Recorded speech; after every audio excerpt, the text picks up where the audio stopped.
Buenos días. El día de hoy vamos a platicar sobre las complicaciones agudas de la diabetes, como son la cetoacidosis diabética y el estado hiperosmolar hiperglucémico. Antes de empezar con la plática, pues me gustaría comentarles que cuando yo era residente de primer año de medicina interna, llegando al hospital dentro de mis primeras guardias, eh, yo tuve que bajar a urgencias a atender precisamente un paciente o a ingresar un paciente de medicina interna y el residente de urgencias me comentaba que pues era una cetoacidosis diabética. Era la primera vez que yo atendía una cetoacidosis diabética eh, porque no tenía residentes de mayor jerarquía en ese momento, eran aproximadamente las 6 de la tarde y me toca ver al paciente, un paciente joven de 22 años con mucha insuficiencia respiratoria, con respiración de Kussmaul, que se veía bastante mal, hemodinámicamente inestable, con glucosa de arriba de 400. Y en ese momento yo subí a mi piso y me puse a leer las guías, todas las guías a las que tenía acceso de cetoacidosis diabética. Y en ese entonces pues yo no tenía un adscrito, entonces tuve que hacer el manejo personalmente en base a las guías y yo quedé absolutamente sorprendido de cómo en 6, 8 horas para la mañana que yo entregué la guardia, el paciente ya estaba como si nada. Entonces, es una complicación de la diabetes que se resuelve si hacemos las cosas de manera correcta y que a los pacientes les va bien, con una mortalidad que no es tan alta cuando las cosas se hacen bien, como vamos a ver a continuación. Vamos a empezar primero con la cetoacidosis diabética. Es una complicación metabólica de la diabetes que puede ocurrir tanto en diabetes tipo 1 como en diabetes tipo 2. El pronóstico es malo cuando son muy jóvenes, menores a 5 años, o en los adultos mayores, en los extremos de la vida, o cuando hay alguna enfermedad como insuficiencia cardíaca, insuficiencia renal. La incidencia es de 4.6 a 8 pacientes por cada 1,000 pacientes con diabetes. La mortalidad anterior, hace 20 años, fallecían 7.9% de las personas con cetoacidosis diabética. Casi 1 de cada 10 fallecían por la misma cetoacidosis. Y actualmente la mortalidad es menor al 1%. Hasta el 34% de las cetoacidosis se presentan en personas con diabetes tipo 2, es decir, casi el 66% es en personas con diabetes tipo 1, diabetes tipo LADO, diabetes tipo MODI. 25 a 40% de los casos de diabetes tipo 1 se hace el diagnóstico precisamente por la cetoacidosis diabética, es decir, no se conocen con cetoacidosis y se hace el diagnóstico cuando inician con una cetoacidosis diabética.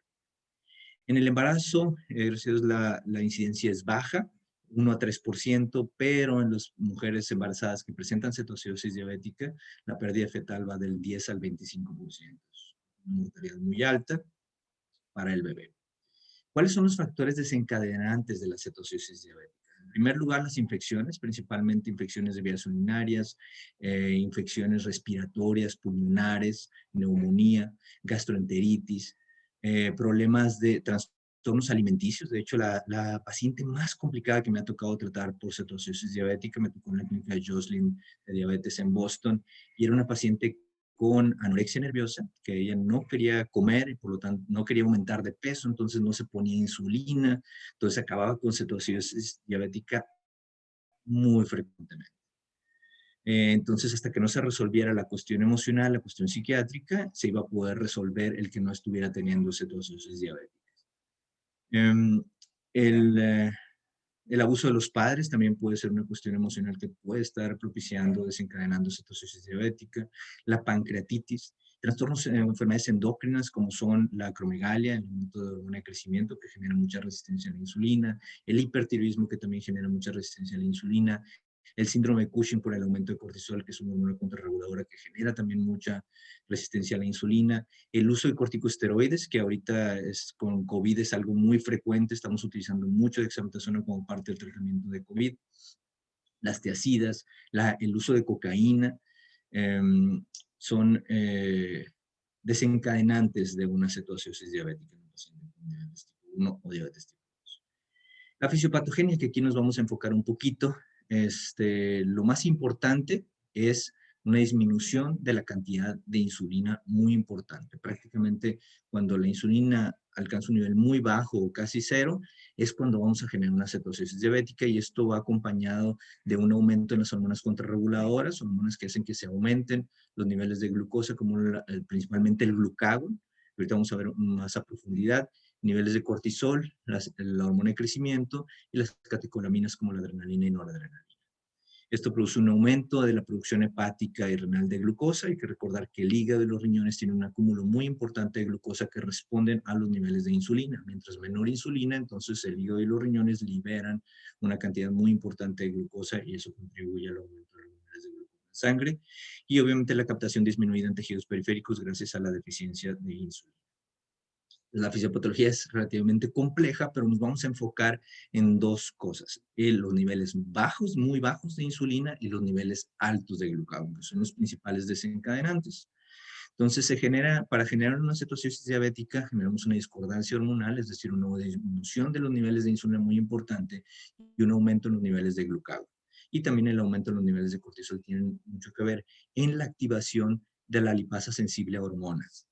Esto aumenta la formación, el aumento de la lipasa sensible a hormonas, aumenta la formación de ácidos grasos libres de los triglicéridos, es decir, un triglicérido es una molécula de glicerol con 3 ácidos grasos libres, entonces la lipasa sensible a hormonas hace esta separación del ácido graso libre de la molécula de glicerol.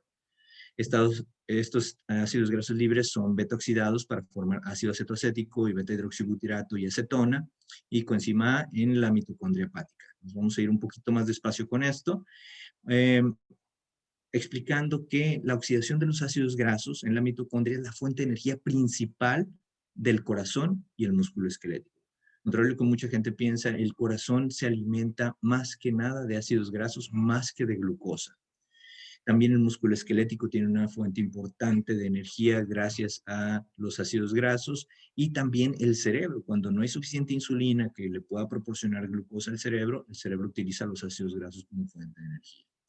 Entonces, cuando los ácidos grasos entran a la célula, para poder pasar a través de la membrana mitocondrial externa, necesitan de la acilcoenzima A sintetasa para cambiarlo a acilcoenzima A.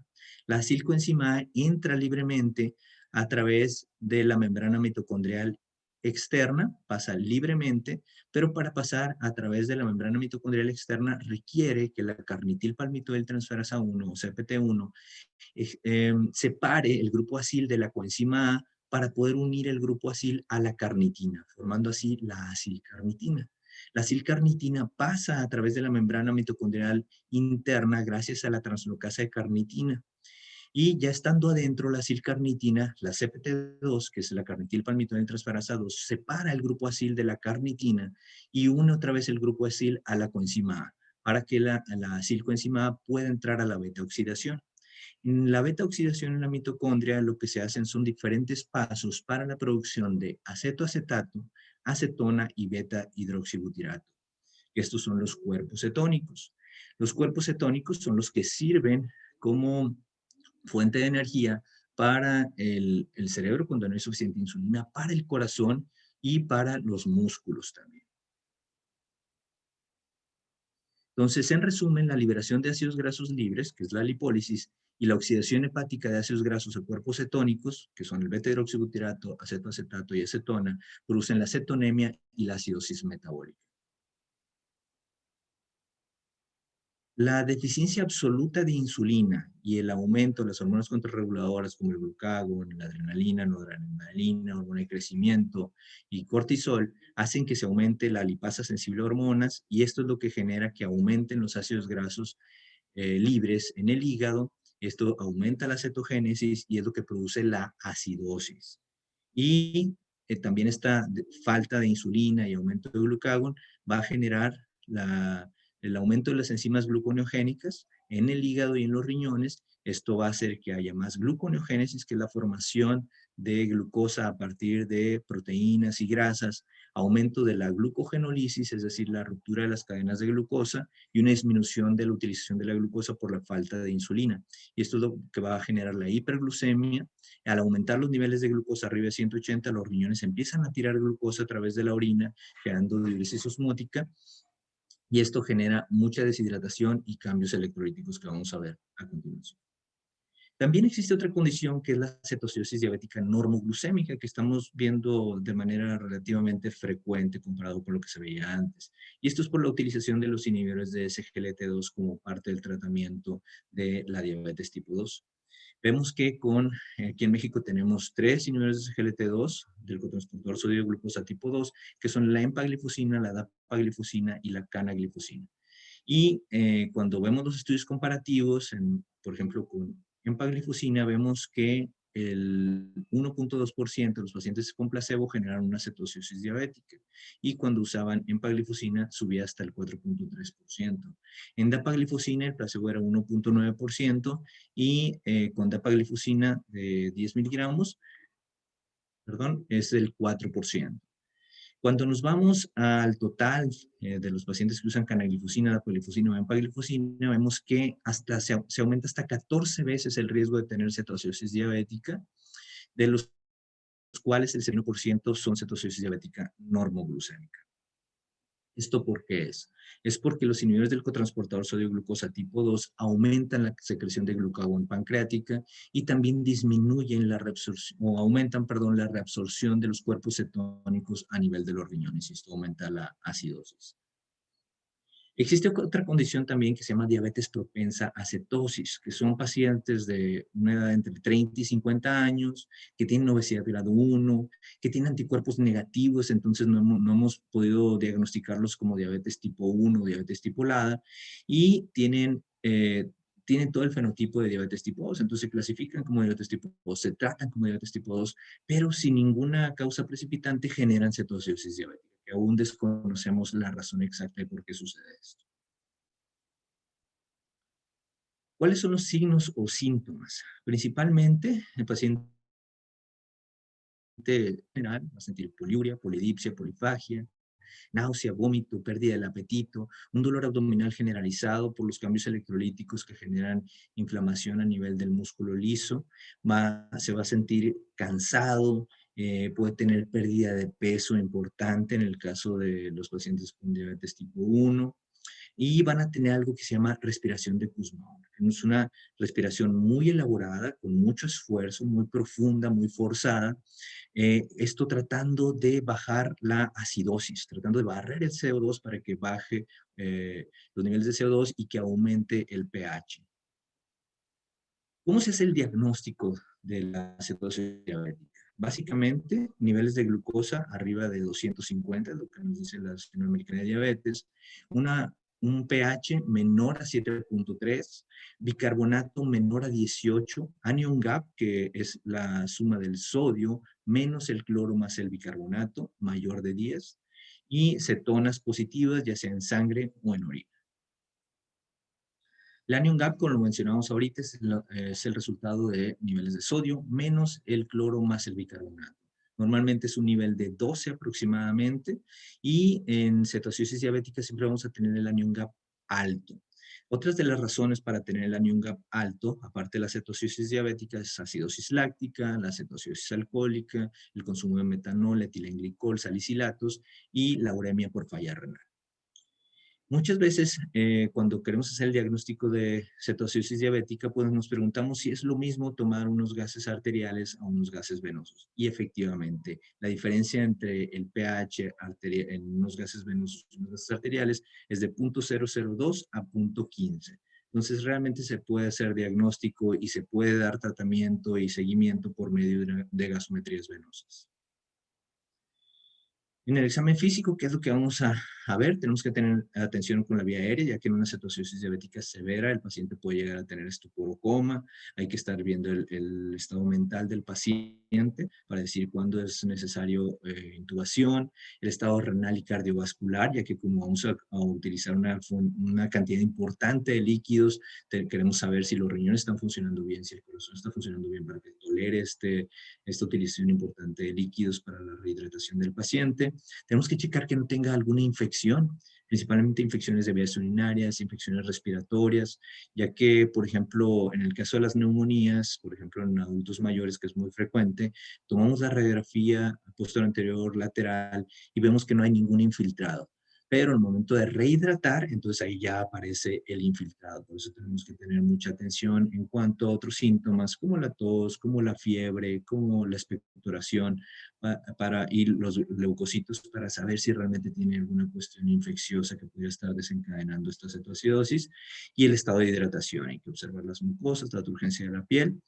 La cetoacidosis se puede desarrollar en menos de 24 horas. De hecho, esto lo hemos visto que se genera muy rápido, por ejemplo, en pacientes con diabetes tipo 1 que tienen una bomba de infusión de insulina, en donde la manguera que conecta la bomba de infusión a su cuerpo es muy delgadita, se puede tapar. Si se tapa, en 2 horas ya vamos a estar viendo los primeros cambios de la cetoacidosis diabética. La pérdida de peso persistente en los días previos al ingreso también nos hace pensar en una cetoacidosis diabética y lo que llamamos el síndrome diabético, que es la poliuria, polidipsia, polifagia y pérdida de peso. Náusea y vómito, esto a consecuencia de la inflamación del músculo liso, que se da a partir de la deshidratación del músculo liso. Esto genera retardo del vaciamiento gástrico, ilio y el dolor abdominal. La acidosis, como lo comentamos hace un momento, puede estimular el centro respiratorio y esto provoca la respiración de Kussmaul, que es una respiración profunda, forzada, tratando de barrer CO2. La respiración con olor a frutas, esto es por el efecto de la acetoacetona y el beta-hidroxibutirato, la pérdida de la turgencia de la piel, las mucosas secas, la taquicardia, la hipotensión, que son signos de gravedad en los pacientes con cetoacidosis diabética. El estado mental puede llegar hasta una letargia profunda, hasta el 20% de los pacientes pueden llegar a tener una cetoacidosis grave con cambios en el estado mental importante en el contexto del cuerpo. ¿Qué cálculos vamos a tener que hacer? Por ejemplo, el anion gap, que ya lo mencionábamos, que cuando vemos que el anion gap en cetoacidosis lo más común es que esté entre 20 y 30 milimoles por litro. Cuando está por arriba de 35, ya estamos pensando que pudiera haber una acidosis láctica concomitante. Tenemos que calcular el sodio corregido. El sodio corregido se saca en base a la medición de sodio en el examen, más 2, por la glucosa menos 5.6 dividido entre 5.6. Y esto nos va a dar el sodio corregido, que es en base a al que tenemos que tomar muchas decisiones, como vamos a ver más adelante. Y la osmolaridad sérica es muy importante, sobre todo en el estado hiperglucémico, pero también en cetoacidosis diabética es muy importante. La osmolaridad sérica es sodio por 2 más la glucosa más la urea.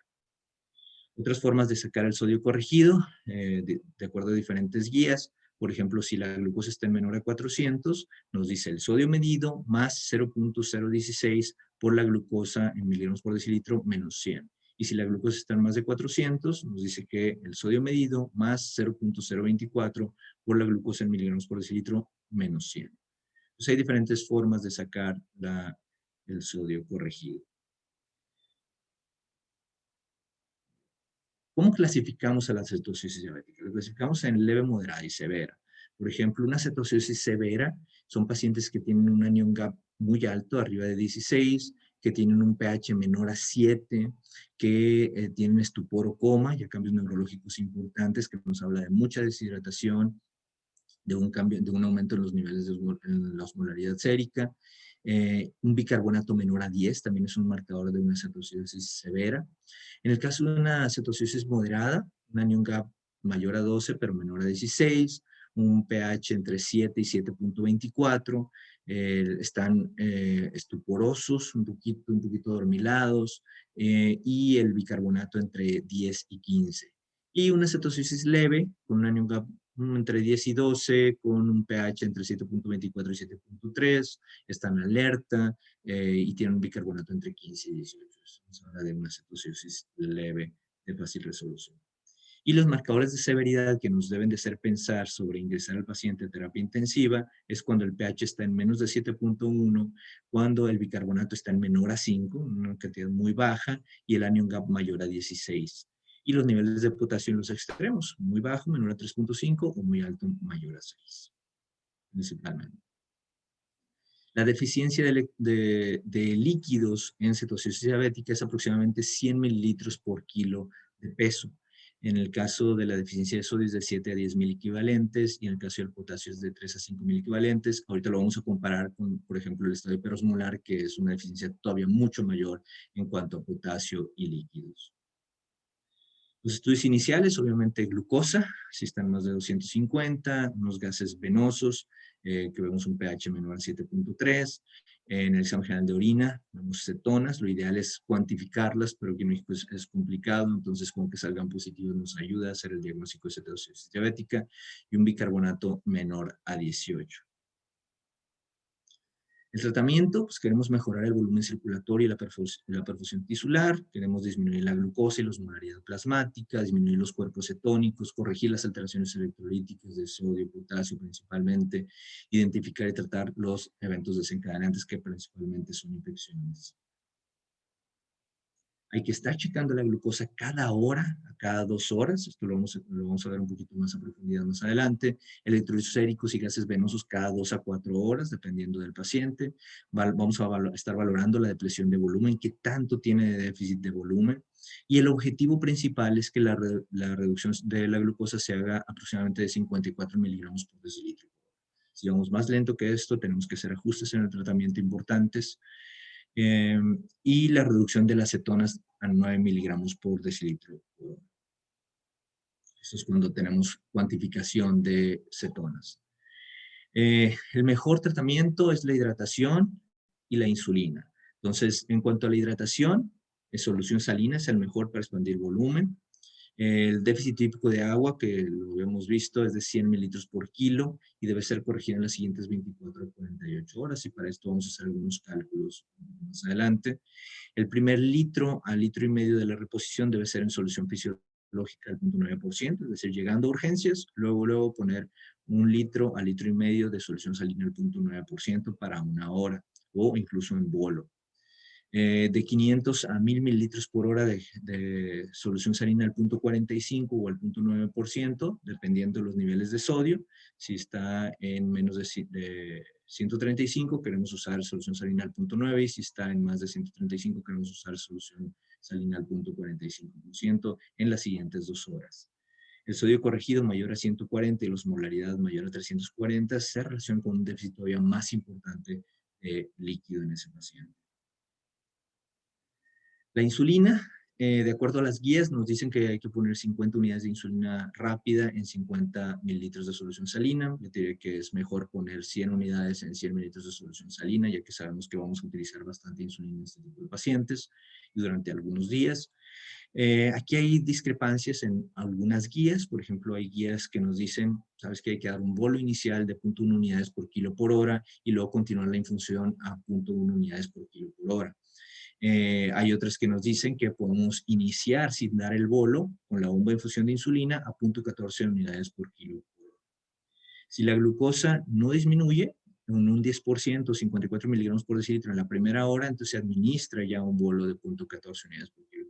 En lo personal, yo prefiero utilizar el bolo y luego dejar la infusión a 0.1 unidades por kilo por hora. Una vez que la glucosa se encuentra en menos de 250, algunas guías te dicen menos de 200, entonces cambiar la infusión de insulina se reduce a 0.02 a 0.05 unidades por kilo por hora y se agrega destroza al 5% a la solución para mantener la glucosa entre 200 y 300. Ese es el objetivo en cetosis diabética, en lo que se rompe la cetosis. El potasio es muy importante, ya que tanto la infusión de insulina, la corrección de la acidosis y la hiperosmolaridad llevan el potasio al interior de las células y esto puede generar una hipocalemia muy importante. Entonces, no queremos tener las complicaciones de la hipocalemia como la parálisis respiratoria o la arritmia cardíaca, que es una de las causas más frecuentes de mortalidad en cetosis diabética. Es decir, que no vamos a usar insulina hasta que no sepamos que el potasio está mayor a 3.3. Si está menor a 3.3, lo mejor es esperar con la insulina y utilizar reposiciones de potasio. Si el potasio está en menos de 3.5, utilizar 40 milimoles por litro para 1 a 2 horas y siempre con el monitoreo cardíaco. Si está entre 3.5 y 5.5, poner 20 a 40 milimoles por litro. Si el potasio está mayor a 5.5, no poner potasio en las soluciones. Entonces, en las primeras 6 de la hora 1 a la hora 6, pues debemos estar modificando las soluciones. solución fisiológica del 0.9% para 2 horas, posteriormente para 4 horas, dependiendo del estado de hidratación del paciente. Hay que estar midiendo cada 2 horas los niveles de potasio, niveles de bicarbonato, gases venosos y la glucosa capilar cada hora. Esto eventualmente va a cambiar con el advenimiento de los monitores continuos de glucosa. Ya no vamos a estar teniendo que checar al paciente cada hora en el dedo. Vamos a poder utilizar los monitores continuos de glucosa para poder estar tomando decisiones en cuanto a las soluciones y la bomba de infusión de insulina. Pero por lo pronto hay que hacerlo con glucosa capilar. En pacientes que tienen hiponatremia, cuando calculamos el sodio calculado, no el sodio que nos da el examen, el sodio calculado, si están con hiponatremia, entonces podemos utilizar solución fisiológica al 0.9%, 250 a 500 mililitros por hora, y cuando la glucosa llegue a menos de 200, entonces utilizar dextrosa al 5% con solución fisiológica al 0.45%, 150 a 250 mililitros por hora. Si el paciente tiene hipernatremia o el sodio está en niveles normales, mayores a 135, entonces utilizar solución fisiológica al 0.45%, 250 a 500 mililitros por hora, y cuando la glucosa llegue a menos de 200, entonces cambiar a dextrosa al 5% con solución fisiológica al 0.45%, a 150 a 250 mililitros por hora. De la hora 6 a la hora 24 podemos bajar la infusión de líquidos a solución fisiológica al 0.9% en las siguientes 4 a 6 horas, dependiendo del grado de hidratación del paciente, y ya podemos estar midiendo cada 6 y luego después cada 12 horas los niveles de potasio, bicarbonato y gases venosos. La glucosa capilar es así que hay que continuar cada hora, máximo 2 horas, para estar tomando mejores decisiones. Cuando la glucosa disminuye a menos de 250, algunas guías dicen menos de 200, hay que disminuir la infusión de insulina a 0.02 a 0.05 unidades por kilo y agregar dextrosa al 5% a la solución salina para mantener la glucosa entre 200 y 300. El bicarbonato, aquí sí hay discrepancias importantes en diferentes guías. Hay guías que nos dicen que no hay que dar bicarbonato. De hecho, yo también recomendaría el tratar de no utilizar el bicarbonato porque el bicarbonato aumenta el riesgo de hipocalemia, disminuye la toma de oxígeno y aumenta el riesgo de edema cerebral principalmente, sobre todo en niños menores de 5 años. Entonces, hay guías que nos dicen que solamente hay que utilizar bicarbonato cuando el pH está en menos de 6.9 y hay que utilizar 100 mililitros de bicarbonato de sodio en 400 mililitros de agua estéril con 20 equivalentes de cloruro de potasio a 200 mililitros por hora por 2 horas hasta que el pH esté en más de 7. Ya llega a más de 7 el pH, se suspende la infusión de bicarbonato. Y hay otras guías como esta que nos menciona que si está entre 6.9 y 7, se puede utilizar una dosis baja de bicarbonato, que son 50 milimoles de bicarbonato de sodio en 200 mililitros de agua estéril con 10 equivalentes de cloruro de potasio y se pueden administrar en 1 hora hasta que el pH esté en más del 7%. Y hay que estar vigilando el potasio. Muy importante cuando estamos utilizando una infusión de bicarbonato, estar vigilando los niveles de potasio para evitar la hipocalemia.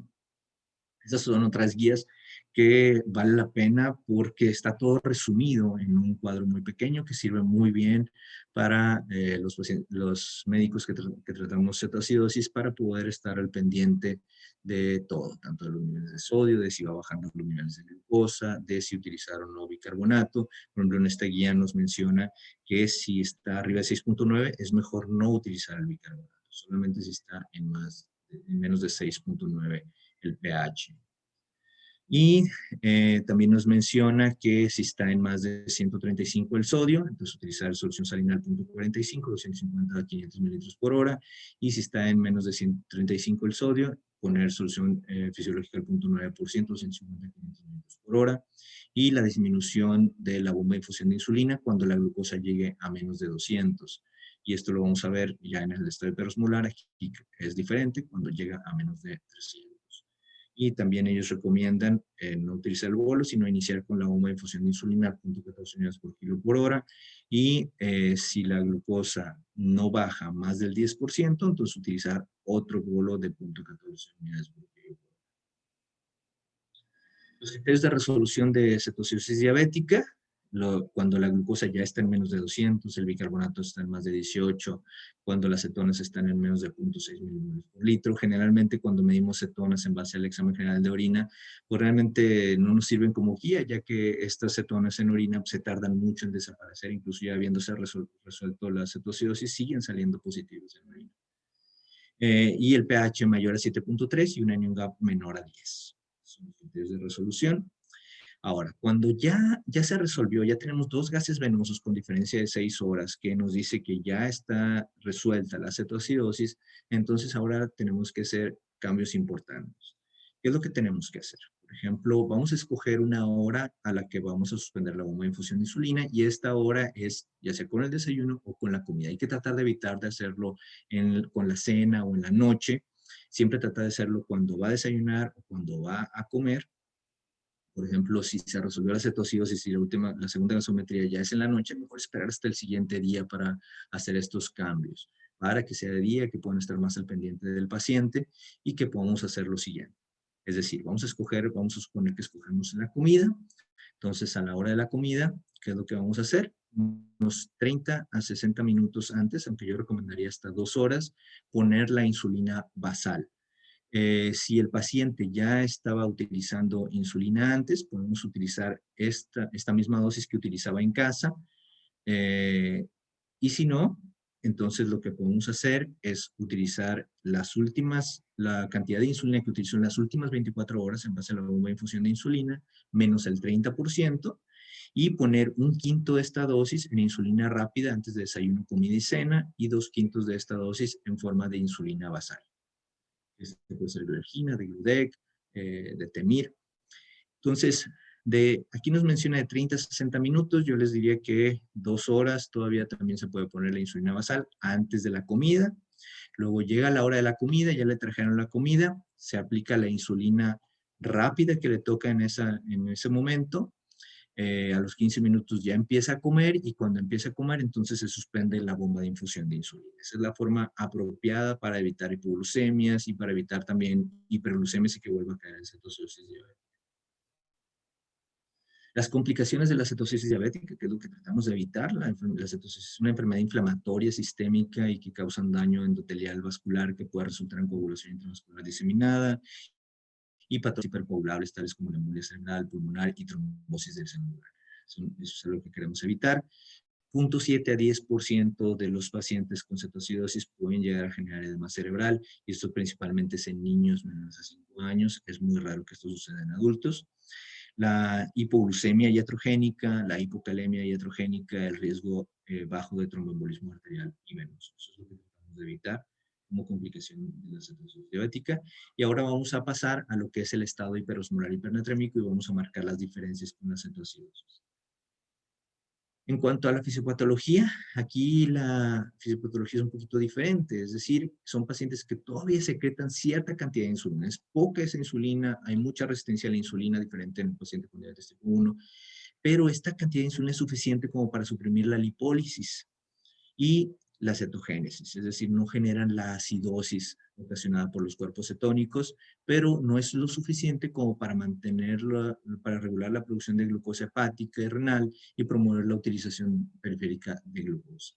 Entonces vamos a ver que tiene una deficiencia relativa de insulina, vamos a ver que tienen igual aumento de los hormonas contrarreguladores como el glucagón, el hormona de crecimiento, la noradrenalina, y esto va a generar que el aumento en la lipasa sensible a hormonas pues no sea tan importante, por eso no generan cetogénesis. No es una cetogénesis muy mínima, pero sí van a generar aumento de la gluconeogénesis por esta falta de insulina, aumento de la glucogenólisis y disminución de la utilización de la glucosa, y esto genera hiperglucemias muy importantes que va a tener mucha diuresis osmótica y esto va a generar mucha deshidratación e hiperosmolaridad. Esas son las diferencias con la cetoacidosis. En la cetoacidosis hay una deficiencia absoluta de insulina y en el estado hiperosmolar es una deficiencia relativa, es decir, hay disminución de los niveles de insulina importante, pero no para llegar a no tener insulina, y también hay resistencia a la insulina. Generalmente son pacientes adultos que tienen sobrepeso, obesidad, diabetes tipo 2. En cuanto a la mortalidad, 5 al 16% de los pacientes con estado hiperosmolar llegan a fallecer y generalmente son personas con una edad mayor y que tienen algunas otras comorbilidades como insuficiencia cardíaca, falla renal, y las causas del fallecimiento generalmente es por hipocalemia severa, que muchas veces es iatrogénica, arritmia, que es también por la misma hipocalemia, e hipoglucemia severa, que también es iatrogénica, síndrome de dificultad respiratoria aguda, neumonía, síndrome coronario agudo y sepsis, que puede ser uno de los desencadenantes del estado hiperosmolar. 20% de los pacientes que presentan un estado hiperosmolar presentan el estado hiperosmolar como la primera presentación de la diabetes tipo 2. No se conocían con diabetes y llegan por un estado hiperosmolar hasta el 20% de los pacientes. Es una cantidad importante. Y esto es porque pues, no se checan, a veces no tienen tantos síntomas, entonces no saben que tienen diabetes durante mucho tiempo y llegan porque tienen un estado hiperosmolar. De las hospitalizaciones relacionadas a diabetes, el 1% son por estado hiperosmolar. Signos y síntomas, generalmente estos más de más tiempo comparado con la cetoacidosis. Te dicen que tienen 2, 3 semanas sintiéndose mal, sintiendo la poliuria, la polidipsia, la pérdida de peso. Pueden llegar a tener crisis convulsivas que pueden ser incluso resistentes a tratamiento con fenitoína. Pueden tener cambios neurológicos importantes, sobre todo cuando la osmolaridad llega a ser muy alta, arriba de 340, tienen cambios neurológicos importantes, pueden tener déficits sensoriales, pueden tener crisis convulsivas, estupor, coma, cambios visuales, delirio. ¿Cómo se hace el diagnóstico? El diagnóstico, pues lo principal es la osmolaridad. Niveles de osmolaridad sérica mayores a 320 y que no tengan acidosis, que el pH esté arriba de 7.30 y niveles de glucosa, por ejemplo, la ADA nos dice niveles de glucosa arriba de 600. Los ingleses nos dicen arriba de 540. Es decir, niveles muy altos de glucosa y osmolaridad muy alta sin acidosis. Esto nos habla de estado hiperosmolar y hiperglucémico. O que sea una acidosis con un GAP bajo, que no es ocasionado por la cetoacidosis. Entonces, las diferencias, por ejemplo, en la cetoacidosis estado hiperosmolar y la cetoacidosis euglucémica, son principalmente la osmolaridad, que es muy alta en el estado hiperosmolar, mayor a 320, y los niveles de glucosa muy altos, mayores a 600 o 540. Y acá en cetoacidosis, pues hay acidosis, hay un GAP alto, niveles de glucosa arriba de 250, y en la cetoacidosis diabética euglucémica, pues vemos niveles de glucosa menores a 200 por la utilización de los niveles de SGLT2, pero igual con GAP alto y acidosis y cetonas positivas. Los criterios para que un paciente con estado hiperosmolar pase a terapia intensiva, los principales, pues que tenga el potasio bajo, que son las principales causas de mortalidad en este tipo de pacientes, menor a 3.5 o que esté muy alto, arriba de 6 milimoles por litro, y una osmolaridad sérica muy alta, mayor a 350, nos habla de que el paciente está gravemente enfermo y que ocupa terapia intensiva. Los déficits líquidos es mucho mayor en el hiperosmolar que en la cetosis diabética, es de 100 a 200 mililitros, casi el doble, puede llegar a ser casi el doble, y también déficit de potasio mayores de 5 a 15 miliequivalentes, comparado con 3 a 5 en la cetocidosis. Los desencadenantes de estado de hiperosmolar, igual que en la cetocidosis, infecciones es la principal, 30 a 60% de los casos son infecciones de vías urinarias o neumonía. Aquí se va a ver más frecuentemente que el estado de deshidratación es tan severo que podemos ver una radiografía y no vamos a ver un infiltrado franco hasta que no se rehidrata el paciente. También es frecuente que los pacientes dejen de utilizar su tratamiento, ya sea insulina o impulsamentos orales, y eso les genera el estado hiperosmolar hiperglucémico, el uso de alcohol, el no poder tener acceso al agua o a los líquidos, el tener un infarto, un evento cerebrovascular, la depresión, el embarazo también es un desencadenante de estado hiperosmolar, y los medicamentos como los corticosteroides, que ahorita como les comentaba, se están utilizando mucho para COVID-19, pues hay que estar muy al pendiente de los niveles de glucosa para evitar un estado hiperosmolar o una cetosis diabética. Los beta bloqueadores, la fenitoína, el gatifloxacino y antipsicóticos atípicos como la clozapina y la olanzapina. Los datos clínicos, pues alteración del estado mental, náuseas, pueden tener convulsiones, nistagmo, hiperventilación central, acidosis metabólica. Van a tener muchos datos de contracción del volumen intracelular, con hipotensión, taquicardia, las mucosas deshidratadas, van a tener signos y síntomas neurológicos como la debilidad, la irritabilidad, déficit neurológico focal, coma, insomnio, delirio. Los pacientes adultos mayores tienen muy pocos síntomas hasta que el sodio excede arriba de 160 y es donde empiezan a tener los síntomas neurológicos importantes o cuando los osmolaridad está por arriba de 340. O sea, se tardan mucho en que generemos datos de gravedad en el paciente con estadio hiperosmolar. Y esto también tiene mucho que ver con que el paciente adulto mayor no tiene tanta sensibilidad a la sed. Cuando comparamos un niño, un adolescente, alguien más joven, tienen mucha sensibilidad a la sed. Se empiezan a deshidratar, luego empiezan a buscar el líquido, pero en los adultos mayores no, tienen una pérdida de la sensibilidad a la sed y esto hace que lleguen más graves al hospital. Los estudios iniciales, obviamente, glucosa, que esté mayor de 600, el pH mayor de 7.30, cetonas negativas, bicarbonato mayor a 15. Van a tener también muchos datos de deshidratación, ya sea por niveles de nitrógeno en la urea elevados, creatinina elevada, es una falla renal prerrenal por falta de líquidos. Niveles de sodio es muy variable, puede estar bajo, pero también puede estar alto. Cuando está alta los niveles de sodio e hiperglucemia, pues nos habla de una deshidratación muy profunda. Y los niveles de potasio pueden estar elevados principalmente, pero también pueden estar disminuidos. Tenemos que estar muy al pendiente también de los niveles de potasio. La osmolaridad sérica mayor a 320 es un criterio diagnóstico. Y los cambios neurológicos empiezan cuando tienen una osmolaridad sérica mayor a 320, pero ya cuando tienen arriba de 340 ya generan muchos síntomas como el estupor o el. Entonces tenemos que principalmente valorar la causa de base, la razón por la que desarrollaron el estadio hiperosmolar, ya sea por la falta de tratamiento, por infecciones que son las principales, una pancreatitis, un infarto, un evento cerebrovascular, encontrar la causa para poder corregirlo. Corregir las pérdidas, reponer volumen, calcular el déficit de agua. La primera lección, se puede utilizar el agua normal o destilada por sonda nasogástrica también. Si su aparato gastrointestinal está funcionando bien, se puede utilizar una sonda nasogástrica para rehidratar al paciente, dependiendo de la gravedad, y monitorizar las glicemias.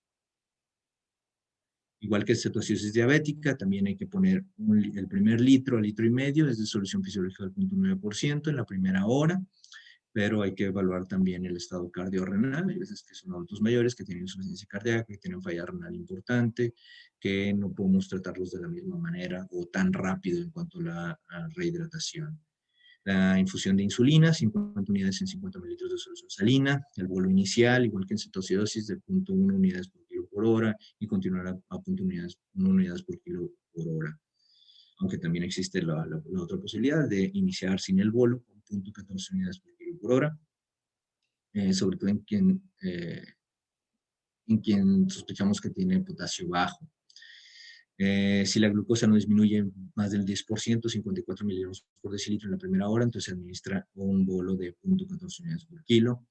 Una vez que la glucosa se encuentra en menos de 250, entonces la infusión de insulina se reduce a 0.02 a 0.05 unidades por kilo por hora y se agrega la dextrosa al 5% de la solución para mantener la glucosa en 200 a 300. Nos dicen unas guías, otras nos dicen que estemos más o menos en 300. El sodio corregido, muy importante, y en base al sodio corregido, entonces decidamos si el paciente tiene hiponatremia, entonces podemos usar la solución fisiológica del 0.9%, 150 a 500 mililitros por hora, y cuando ya llega a menos de 300, en el caso del estadio hiperosmolar, en el caso de cetoacidosis menor a 200, entonces ya agregar la dextrosa al 5%, y en el caso de que tenga hipernatremia o el sodio esté en niveles normales, el sodio calculado, entonces solución fisiológica del 45%, 250 a 500 mililitros por hora, y luego cuando llegue a menos de 300, cambiar a solución glucosal al 5% con fisiológica al 0.45%, 150 a 250 mililitros. El sodio aquí se vuelve muy importante, ya que la hipernatremia, si es generada en horas, si fue un estadio hiperosmolar que sospechamos que apenas se acaba de generar, si el paciente, el familiar nos dice, no, pues ayer estaba bastante bien, hoy empezó así con los síntomas, entonces podemos asumir que la hipernatremia fue aguda, entonces se puede corregir rápidamente sin ocasionar edema cerebral. Pero los pacientes que no se sabe el tiempo, que lo encontraron tirado y ya pues no sabemos cuánto tiempo, si tenía horas o días ahí tirado, entonces hay que corregir un poquito más lentamente, de 0.5 a 1 miliequivalente por litro por hora, sin pasarnos de 12 equivalentes por día, porque el pasarnos de 12 equivalentes por día en un paciente que ha generado esta hipernatremia de manera crónica, entonces nos puede generar desmineralización continua que vamos a ver más adelante. Por eso la importancia de no pasarnos de 12 de hacer todos los cálculos necesarios para no pasarnos de 12 equivalentes por día, porque tampoco sea tampoco como 8 equivalentes, menos de 8 equivalentes por día. Los pacientes que tienen convulsiones requieren con urgencia los anticonvulsivantes, obviamente, y una adecuada ventilación. Entonces, ¿cómo calculamos lo que 1 litro de las diferentes soluciones nos va a hacer en cambio en los niveles de sodio? Ya que saben que no queremos pasarnos de 12 y no queremos estar cortos en menos de 8. Entonces, ¿cómo calculamos esto? Por ejemplo, si para calcular el cambio que nos va a dar 1 litro de soluciones, entonces tenemos que sacar la infusión de sodio, es decir, con solución de dextrosa al 5%, vamos a tener 0 milimoles por litro en esa solución. En solución fisiológica al 0.45 vamos a tener 77 milimoles por litro, y en el caso de solución fisiológica al 0.9% vamos a tener 154 milimoles por litro. Esto le vamos a restar el sodio sérico ya corregido, y lo vamos a dividir entre la cantidad de agua corporal total más 1. Y esto nos va a decir qué tanto va a cambiar 1 litro de solución de la que hayamos escogido, qué tanto le va a cambiar el sodio. Sabemos también que por cada disminución de 90 miligramos por decilitro de glucosa va a haber un aumento en los niveles de sodio en 5.5 miligramos por decilitro. Esto es por el cambio en el líquido intracelular. Entonces, lo que queremos es que el paciente esté modificándose su osmolaridad entre 3 miliosmoles por kilo por hora y 8 miliosmoles por kilo. Entonces, si vemos que va disminuyendo la osmolaridad en este rango, entonces podemos continuar con la misma solución, ya sea el 0.9 o el 0.45. Y si vemos que está disminuyendo muy lentamente, menos de 3 milimoles por kilo por hora, entonces hay que aumentar la frecuencia, aumentar la cantidad de líquido que le vamos a infundir a este paciente. Y si es más de 8 milimoles por kilo por hora, entonces hacerlo un poquito más lento. El monitoreo de los electrocíticos debe de darse cada 6 a 8 horas hasta que no se resuelva el estado hiperosmolar. Entonces, en general, estas guías nos dicen que si está en más de 135 el sodio corregido, entonces utilizar solución fisiológica del 0.45 a 250 a 500 mililitros por hora, y si está en menos de 135, entonces utilizar solución salina del 0.9%, 250 a 500 mililitros por hora, y estar revisando que el potasio se mantenga en niveles entre 4 y 5, y en base a eso hacer infusiones de potasio. Los criterios de resolución para el estado hiperosmolar es una glucosa de entre 250 y 300, con una osmolaridad plasmática menor a 315, quiere decir que ya se resolvió el estado hiperosmolar. Las principales complicaciones, la hipoglucemia iatrogénica, cuando no hacemos los ajustes necesarios, no estamos checando la glucosa capilar, es muy frecuente que tengamos hipoglucemia iatrogénica, la hipocalemia, que tiene desenlaces fatales, el infarto del miocardio, la convulsión intravascular diseminada, y tienen un riesgo aumentado de tener un tromboembolismo pulmonar, arterial y venoso. El riesgo de edema cerebral, este es principalmente en niños menores a 5 años o también en adultos mayores, pero generalmente en adultos es rara. Los factores de riesgo para tener edema cerebral, pues que tengan la urea plasmática elevada, que tengan un CO2 bajo y el tratamiento con bicarbonato. Por eso tratamos de evitar la utilización de bicarbonato. Yo les diría que solo lo utilicen si el pH está en menos de 6.9 y el paciente se ve gravemente enfermo. La mortalidad del edema cerebral es muy alta, 57 al 87%, es muy, muy alta, por eso hay que tratar de evitarlo lo más posible. Y van a tener datos como cefalea, letargia, cambios papilares y crisis convulsivas. Y el tratamiento es la utilización de manitol, 0.5 a 1 gramo por kilo, por un periodo de 10 a 15 minutos. Y la disminución puptina que se genera cuando los niveles de potasio bajan demasiado rápido en un paciente que tiene ya mucho tiempo con la hipernatremia. Cuando bajan a más de 12 miliequivalentes por litro, entonces nos va a aumentar el riesgo de tener desmineralización puntina y esto va a generar parálisis flácida, disartria y disfagia. Es una complicación que tenemos que evitar. Y pues muchas gracias.